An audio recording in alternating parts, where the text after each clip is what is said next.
Career booster academy সরকারি চাকরিজীবীর দ্বারা পরিচালিত একমাত্র বিশ্বস্ত চ্যানেল। নবম পে স্কেল সহ সরকারি চাকরিজীবীদের মহার্ঘ ভাতা সম্পর্কিত সর্বশেষ ও সঠিক তথ্য পেতে আমাদের চ্যানেলটি লাইক দিন, কমেন্ট করুন এবং সাবস্ক্রাইব করতে ভুলবেন না। ধন্যবাদ।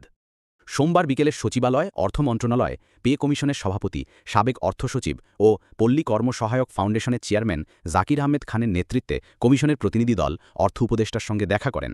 এ সময় অর্থ উপদেষ্টা তাদের এসব কথা বলেন বলে সংশ্লিষ্ট সূত্র জানিয়েছেন। এ সময় কমিশনের অন্যান্য সদস্য ছাড়াও অর্থ সচিব ড খায়রুজ্জামান মজুমদার উপস্থিত ছিলেন। উল্লেখ্য, অন্তর্বর্তী সরকারের প্রধান উপদেষ্টার পক্ষ থেকে গত ২৭ জুলাই ২২ সদস্য বিশিষ্ট এই কমিশনটি গঠন করা হয়। এই কমিশনকে আগামী ৬ মাসের মধ্যে তাদের প্রতিবেদন দাখিল করতে বলা হয়েছে। এই সময় ধরলে কমিশনকে আগামী বছরের ফেব্রুয়ারির মধ্যে তাদের প্রতিবেদন দাখিল করতে হবে। বৈঠকের বিষয় জানতে চাইলে জাকির আহমেদ খান গণমাধ্যমকে জানান, সাক্ষাৎটি ছিল সম্পূর্ণ সৌজন্যমূলক, তাই এ বিষয়ে বিস্তারিত কিছু বলার নেই। আগামী কয়েকদিন মধ্যে আমরা কমিশনের পূর্ণাঙ্গ বৈঠকে বসব। জানা গেছে, কমিশনের সদস্যরা অর্থ উপদেষ্টার সঙ্গে পরিচিত হন।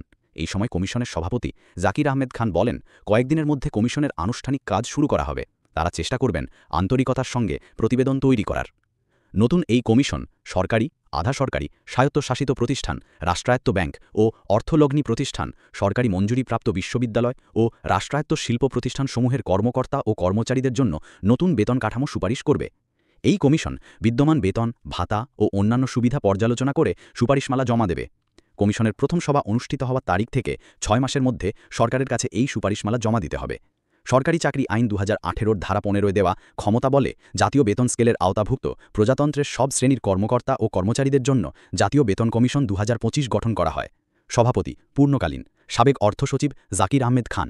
সদস্য পূর্ণকালীন হলেন সাবেক সচিব ড মোহাম্মদ আলী খান, সাবেক মহানিয়ন্ত্রক মোসলেম উদ্দিন, সাবেক রাষ্ট্রদূত মোহাম্মদ ফজলুল করিম। কমিশনের কার্যপরিধির বিষয় বলা হয়েছে, সরকারি, আধা সরকারি, স্বায়ত্তশাসিত প্রতিষ্ঠান, রাষ্ট্রায়ত্ত ব্যাংক ও অর্থলগ্নি প্রতিষ্ঠান, সরকারি মঞ্জুরিপ্রাপ্ত বিশ্ববিদ্যালয় ও রাষ্ট্রায়ত্ত শিল্প প্রতিষ্ঠানসমূহের কর্মকর্তা ও কর্মচারীদের জন্য বিদ্যমান বেতন ভাতা ও অন্যান্য সুবিধা পর্যালোচনাপূর্বক কমিশন সুপারিশমালা প্রণয়ন করবেন। এই সুপারিশের মধ্যে থাকবে কর্মকর্তা ও কর্মচারীদের জন্য একটি সময় উপযোগী ও যথোপযুক্ত বেতন কাঠামো নির্ধারণ, বিশেষায়িত চাকরিজীবীদের বেতন কাঠামো নির্ধারণ ইত্যাদি। উল্লেখ্য, বর্তমানে ২০১৫ সালের পে স্কেল অনুসারে সরকারি কর্মকর্তা ও কর্মচারীরা বেতন ভাতা পান। বর্তমানে সরকারি কর্মকর্তা কর্মচারী আছেন প্রায় ১৫ লাখ। এর বাইরে বিভিন্ন বাহিনী ও স্বায়ত্তশাসিত সংস্থার চাকরিজীবীদের ধরলে এই সংখ্যা ২১ লাখ বলে জানা গেছে। অন্তর্বর্তী সরকার দায়িত্বে আসার পর থেকে সরকারি কর্মচারীদের মহার্ঘ ভাতা নিয়ে নতুন করে আলোচনা শুরু হয় ২০২৪ সালের নভেম্বর থেকে। চলতি ২০২৫ সালের জানুয়ারি থেকে মহার্ঘ ভাতা দেওয়ার জন্য একটি কমিটি কাজ শুরু করে। এই নিয়ে বিরূপ সমালোচনা শুরু হলে সরকার পরে পিছিয়ে যায়। পরে চলতি অর্থবছরের বাজেটে সরকারি কর্মকর্তাদের জন্য বিশেষ সুবিধা দেওয়ার কথা বলেন অর্থ উপদেষ্টা সালেহুদ্দিন আহমেদ। বাজেট সংক্ষেপসার অনুসারে চলতি ২০২৫-২৬ অর্থবছরে সরকারি কর্মকর্তাদের বেতন বাবদ ১৩,৪৮৩ কোটি ও কর্মচারীদের বেতন বাবদ ৩০,০৪৮ কোটি টাকা বরাদ্দ রাখা হয়েছে। তাদের ভাতা বাবদ বরাদ্দ ৪১,১৫৩ কোটি টাকা। চলতি ২০২৪-২৫ অর্থবছরের মূল বাজেটে সরকারি কর্মকর্তাদের জন্য মোট বরাদ্দ ছিল ৮২,৯৭৭ কোটি টাকা।